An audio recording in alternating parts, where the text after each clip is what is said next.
کیسے ہیں آپ؟ امید ہے آپ لوگ ٹھیک ہوں گے۔ میں ہوں آپ کی ٹیچر نسرین آصف اور ہمارا آج پھر اردو ہے۔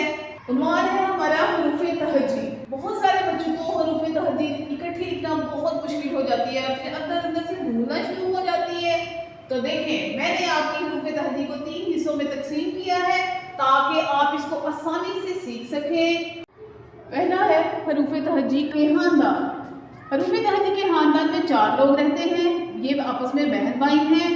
اب دیکھتے ہیں بے کے خاندان میں کتنے لوگ ہیں۔ بے، پے، تے، ٹے اور سے 5 لوگ ہیں۔ جیم کے خاندان میں کون کون ہے؟ جیم، چے، ہے، خے۔ دال کا خاندان، دال، ڈال، زال۔ رے کا خاندان، رے، اڑے، زے، ی۔ نیکسٹ ہے ہمارا حروف تہجی کے جوڑے ہم نے کیے تھے پہلے بھی، سین، شین، صاد، ضاد۔ اب یہاں پہ آپ نے میرے ساتھ دیکھنا ہے غور سے اور لکھنا ہے۔ سین اور شین کا جوڑا۔ ضاد کے سر پہ کتنے نقطے ہوتے ہیں؟ 1۔ سین، شین، صاد، ضاد۔ تو کا جوڑا کون سا ہے؟ ظا۔ عین کا جوڑا غین۔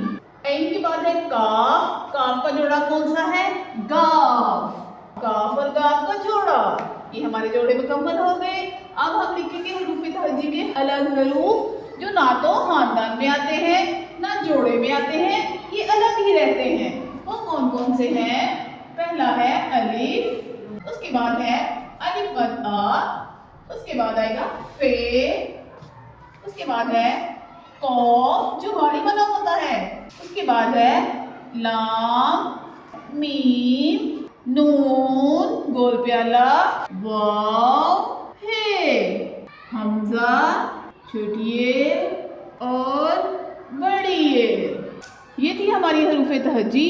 بچوں اگر آپ لوگ اس کو 3 حصوں میں پریکٹس کرو گے تو آپ کو اس کو لکھنا بہت آسان ہو جائے گا۔ بہت شکریہ، گھر میں رہیں، اپنا خیال رکھیں، اللہ حافظ۔